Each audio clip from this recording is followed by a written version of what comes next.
Hello, YouTube. This is the Galley La Podcast. This is Akainu Fanboy. The other guy is Geboss. Yo. And today we are going to be reviewing Chapter 1085 of the One Piece manga, The Death of Nefertari Cobra. So please like and subscribe if you have not. We would greatly appreciate it. And also leave a comment. Give your feedback. Love to hear from you guys. So we are greeted with this incredible cover story of Frankie saying goodbye to the turtles going into the ocean. Very good stuff. Yeah. And then we move on to the start of this chapter where we see Cobra caught off guard by seeing Imu-sama in the chair and realizing that the BS promise that no one should rule over the world was bullshit. Yeah. Big old lie. I thought it was interesting, the translation note that they have here on the TCB site with basically Imu talking in third person, kind of, with Mu kind of meaning like void or dream. I'll be interested to see what the official translation does with it. And it kind of lays to bed the what the pronunciation is, because I think people flip between like Imu and Im or whatever. Right, and it's just the panel where he says that, or I'm just going to say he, whatever. But however, those initial queries shall be addressed. D is the moniker of our ancient enemy.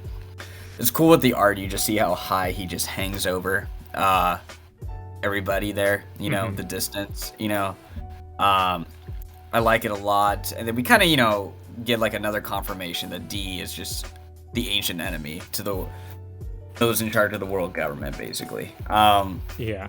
And we're going to hear more about kind of the D and their people later on in the chapter too.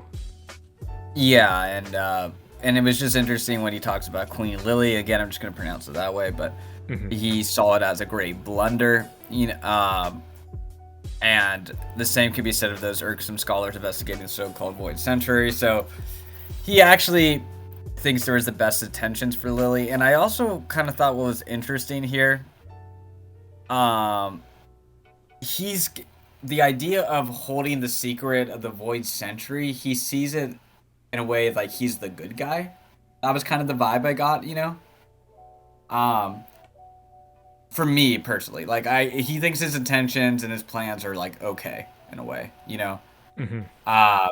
and that it was like for the greater good, and that's kind of how quote unquote, yeah. I just wanted to say about like Cobra kind of confirms that like he's heard the name Imu before, being one of the founding 20 leaders. So people before kind of theorized about the immortality operation concerning Imu, and I think that kind of puts it...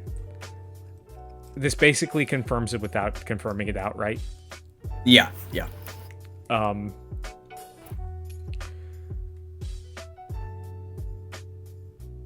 But what else? So I thought it was interesting that that Lily was the one that was responsible for placing the poneglyphs over the globe. So the way that it seems to me, like, you think about why they would create the poneglyphs in the first place, as like a way of history, whether it was the D clan that did it, or if these 20 nations did it, and how they would be scattered all over the world in the first place. Yes, and along with that confirmation, like Queen Lily, like also being right, like ahead, and we get to this idea of the full name on the letter, where we find out like her as the D and everything, So I would you say this indeed ups up the Vivi stocks? I know Jimper is a huge fan of Vivi, so I think he'll be very appreciative of this. Yeah. I think so. I think she's definitely more important than she was before. I mean, I think in the end of the series, she might be like the new kind of queen over everyone, but like benevolent one. Just because of her pedigree and being the will of D. But yeah, definitely with Vivi. But it also makes you think about Lily. She was part of those 20 founding nations, one of the leaders. And the way that Emu said, like, oh, the D clan is our enemy. Mm-hmm. So that makes Lily seem like a betrayer of her own clan. Yeah. Because she sided with these 20, the original 20 countries. Mm-hmm. So, and then it seems like she had a change of heart. Mm-hmm. And I think that makes it a little bit more interesting rather than the D kind of being just an exemplary thing of good people, because we know they're not all good people because Teach has a D in his name. Yeah, and so, and I believe it is like fitting that Alabasta is like the first spot for a Poneglyph too that we're introduced to in the series, you know? Yeah, I was thinking because she's the one that spread it out, right? And then that's the first time we see one too and everything. Yeah, because I think they want to kind of bring a degree of complexity here. Like, not all Ds are good, not all... Well, obviously with the Celestial line, not all of them are bad either, because we saw... oh man, who was it? Mioscard? Yeah. The Don Quixote, right? Yeah. Yeah, he was good too, right? Mm-hmm. So, and I think they kind of want to emphasize the complexity a bit more. So do you think Cobra just like gave the name because he's just like, I just kind of want to trigger you, I want to piss you off, you know, right before I die in a way? Well, I don't think he knew necessarily that he was going to die. Like, I thought he did say that at the beginning. Well, he said they've got me. I suppose there really is no chance I'm leaving this room alive. Yeah. So I guess maybe he might have expected them giving like a non-answer or something that he's already heard before or something. But yeah, let's stick with the theme of Lily, because we see Cobra's final action telling Sabo what was on the letter that Lily had, and it's kind of obscured. But I assume it's Emu that's attacking, and we'll get into these monstrous forms in a sec. But it seems like the message was the Poneglyphs must be protected. Fly the flag that heralds the world's eventual dawn. So, what do you think about that? Yeah, I think it's kind of hard to say. Yeah, I mean, the Dawn's honestly, yeah, it's been a reoccurring theme over and over, kind of like going with Pedro and things like that. Mm-hmm. And Toki. So, yeah. So it is kind of like he wants to hood it down more and more and more. And obviously we see the link with the Poneglyphs and everything like this too. Maybe it could have something to do with the moon, perhaps, right? Because the moon's becoming more and more of a detail here. A detail. Yeah. There you go, boom, bam, pop. Yeah. Right. You know, and especially with the moon in its relation to the minx and all that. So I'm thinking, yeah, the dawn could be more manifested that way as time goes on. But those were kind of my thoughts. I still got to chew it over a bit. What do you think? Well, I was asking you because I don't really have anything either. Because Yeah, the Dawn keeps getting brought up in terms of stuff, because like Odin was also writing about that in his journals. So I wonder if we get an eventual flashback with Lily, if Toki's gonna be there at all. Yeah, would be interesting. Right. So Cobra takes the hit. And we see Sabo jump in. And yeah, he does a fire fist to distract it, and then Emu is triggered by that, and so he had the expectation like he was gonna kill them all with just one attack, basically. But it didn't work out. So I'm a little confused here. But do you think the creatures are the Gorosei in those shadow forms, or do you think that's coming from Emu? So I was watching JD Legends reaction to this chapter, and someone in his chat pointed out that like after Emu says like, where did this one come from, that's like the next panel is Emu eating the fire.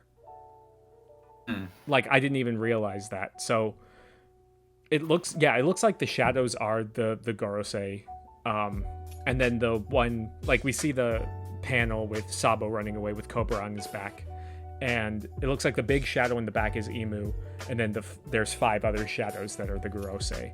So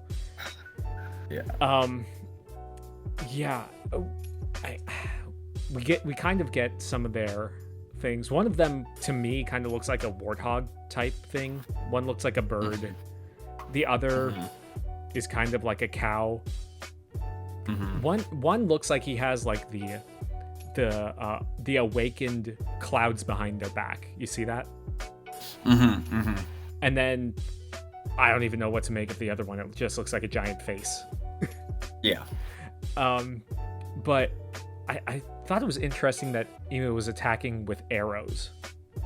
It kind of reminded me of my first thought. I don't know if you've ever watched Soul Eater, but there's a character that attacks with arrows like that. Okay. That's what it reminded me first of all, and it's not the type of power I would have thought. But yeah, what do you make of these powers?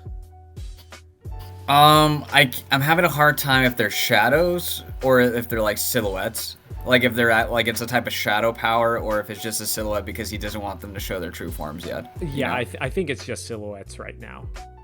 Yeah. Which I think makes the most sense and everything. Do you think they're all zone users? It's hard to say. One of them, it looks like 3 might be, but one looks like human. Oh, that was the other thing that it reminded me of. It reminded me of the giant shadows at Thriller Bark. Ah, good point. Yeah. So, and we also saw like the giant shadows at Skypiea, and Skypiea is where we first got introduced with Nika, the kind of silhouette with Nika. So, this is. I'll be very interested to see what their true forms are. So yeah, when Sabo gets stabbed, do you think that's one of the Gorosei doing that? I think it's Emu. I think Emu, because it's the arrow. Okay. You see the arrow come out. Yeah. It's just because it was in proximity to one of them. That's why I couldn't tell. I guess one was in proximity, but it's coming out a different direction. Gotcha. Okay. Yeah, and I think that maybe if it's like, because the gum fruit is like a god type thing. Maybe it's like a devil's tail, which is like kind of like in a arrow shape traditionally. You know what I mean? Yeah, that's a good point. Yeah. But so where would you put power scaling? Because that's the most important thing about this series. For the Gorosei.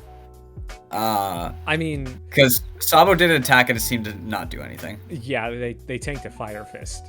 A surprise fire fist too. Yeah. and Imu just straight up ate the fire. I don't know, maybe I mean they would probably be in top 10, but it's hard to rank them. They would have to be kind of a conglomerate right now. Yeah. Just occupying one spot. But like do you think it's kind of plotter? Oh, sorry, go. I was gonna say like the Seraphim in our last one. But what were you saying? Do you think it's kind of plottery that they couldn't catch Sabo when it was like a 6v1? I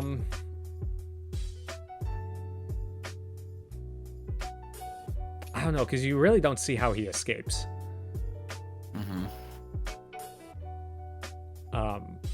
Yeah, like but, I'd kind of be okay with it, like Kuma was there, kind of thing, but just getting out. Yeah, I guess we'll see more and more how he got out, but when you have 6 top tiers chasing you down, I think it's unlikely, is what I'm trying to say, I will say that like Logias are just naturally a little bit more maneuverable because they can change into their element and fly around and stuff. But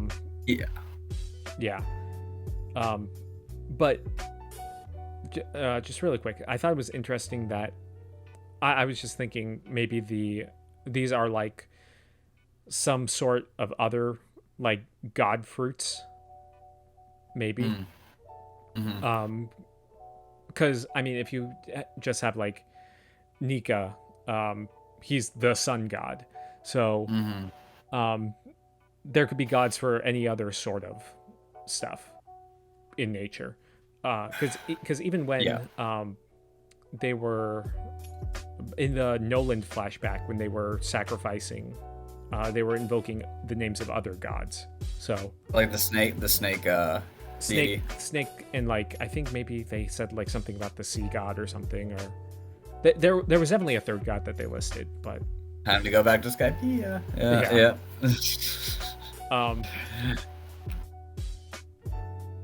But yeah, it does seem a little convenient that Sabo escapes, but then we get the true protagonist making his debut, which is Wapol. I was looking up stuff about Wapol for this. He is 29 years old. he does not seem like that. He's younger than Frankie. He's age, man. He runs a kingdom. He knows the world's greatest secret. I mean, come on. And he's rescued Vivi. Like, the guy has a lot of time on his plate, Yeah. I mean, sorry, a lot of issues or whatever. Yeah. I will say him just chomping his way through the walls trying to escape was pretty funny. Yeah, it was actually really good comedy. It's like Buggy tier comedy, so I liked it a lot. Yeah. The least likely people, Wapol and Buggy, were making their moves in the story this late in the game. It was kind of interesting to see how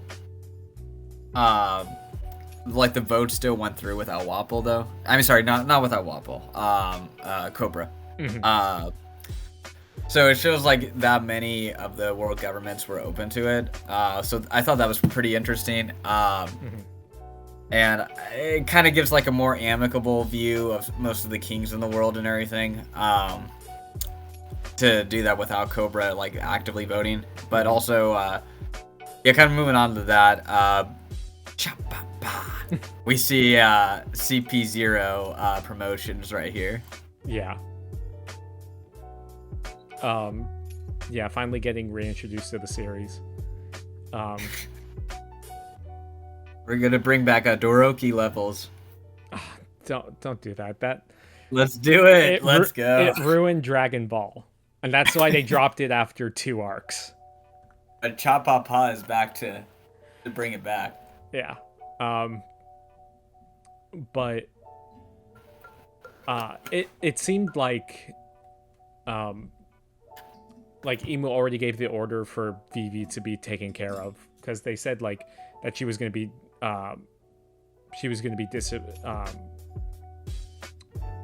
disappear, and they said you'll live like the rest of your life like a pet. So maybe she was going to be like a slave or something. I think after Cobra's whole revelation, I think they would have killed her, you know?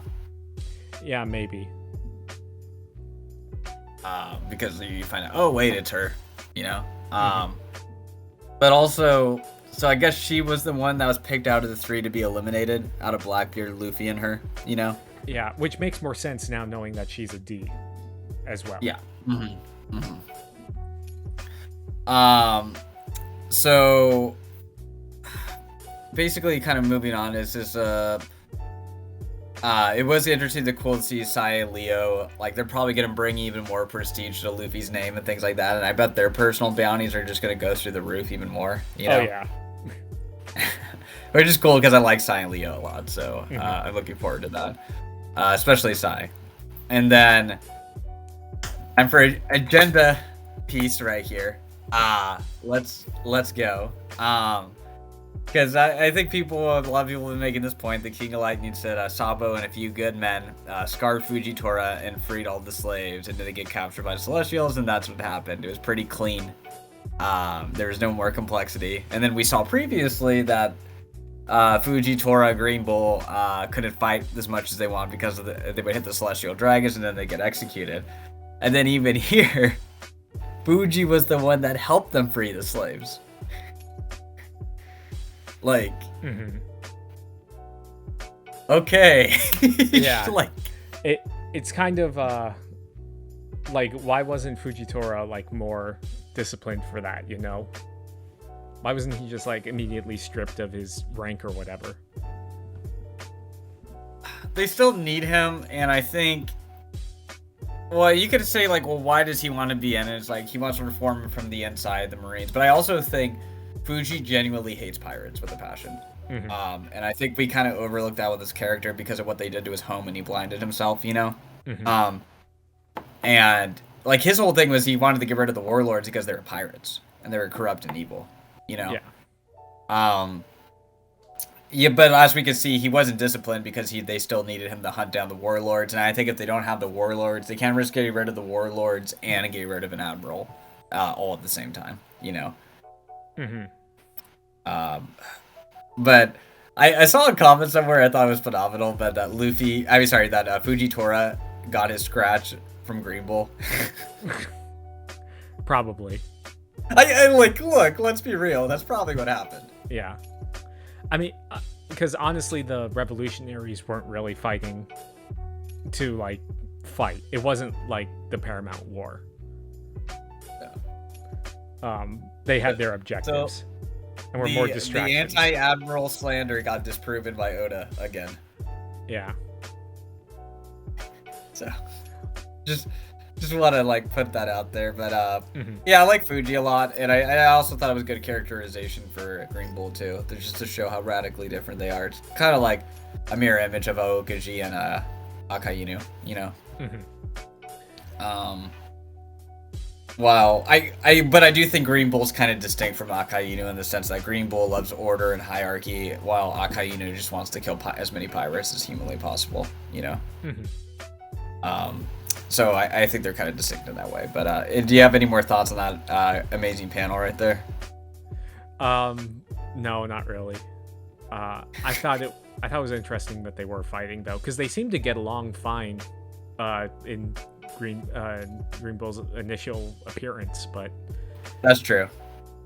That appearance just seems kind of not counterintuitive, but just opposite of what he's been portrayed as now. So I think Oda might have changed his mind on his personality. Well, yeah. Well, when you think about it, like when Fuji was talking with Doflamingo and Dressrosa, he said, "I want to take apart the system," you know. And that's something that goes completely against Green Bull, you know? Yeah. Right. But at the same time, Green Bull was like, yeah, I'm not going to capture you. You know, I'm going to kind of let you off this time, you know? Because I still think he does see Fuji as a place of authority and everything like that, you know? But when he saw him take slaves in a hierarchy, they kind of like go to some hierarchies, right? Not all hierarchy, but in his view of hierarchy, right, slaves are essential, right? So him freeing slaves, it's not just, he hates the Celestial Dragons too, Green Bull, but it's the fact that you were trying to elevate someone that's lower than you. That's kind of what I think pisses him off more. Mm-hmm. Yeah. But yeah, and then for the end, yeah, they were just saying, oh, this is like weird reverie, and then you see this fat monster break through the wall, Yeah. so. Yeah. So, we were kind of theorizing back when the narrator was saying about the big event that was happening that would shake the world. So I think it's very interesting that Morgans, of all people, has Wapol, who knows about Cobra's death, and apparently he saw like all the Grosse's forums and Emu. So I wonder if Morgans is going to release that information, because Morgans just kind of seems like he's flat out said like I'm just doing this kind of like for not my own ends, but he'll put out whatever he wants to, But in the previous newspaper, didn't he compromise with the government and change the story up a little bit? I mean, he didn't say anything about he didn't change the Luffy's photo or anything like that when they wanted him to. But there were other parts where he did have to compromise, though. But also, he didn't say exactly what happened with Sabo and all that story. So maybe Wapol didn't say shit, but they still said Cobra got killed by Sabo, and Wapol knows that's crap. Oh yeah, Morgan's in order to please the government, he ordered saying that Luffy had taken Vegapunk on Egghead. Okay. Yeah. But still, I feel like him and Wapol being together is gonna lead to something coming out, because we were talking about how like the revolution would spread as wide as it should be for the big fight at the end of the series. Yeah, and I think eventually it will, but he has the info right now and he chose not to use it, basically, from where we are in the timeline. Mm-hmm. Right. But because, like, they had the opportunity to give it, right? Wapol was there for the news, but it didn't work, so I don't think anyone predicted Wapol had this info this whole time, that we were kind of speculating what he told Morgan. So yeah, I think next chapter, if we're still in the flashback, we might see Wapol meeting up with Morgans and escaping with them. Yeah. But I also didn't think anyone would ship Vivi and Wapol together. So that's good. Oda's against shipping, but I guess he decided to make an exception this time. Punch you in the mouth. Hey, it's canon, bro. Read the narration. Eloping to start a life on the run. Canon. Boom. The narrators never rock. Anyway. This is the Galley La Podcast. Like and subscribe. Yeah. But anyway, that's pretty much all I have to say for the chapter.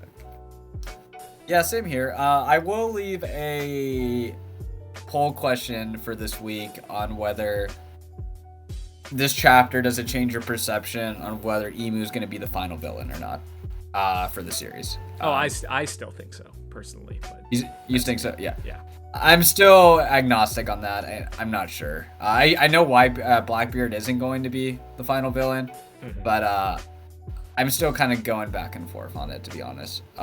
So we'll see. Anyways, but please like and subscribe if you haven't. This is Akainu Fanboy. The other guy's Geboss. And have a good one. See ya. Peace. See ya.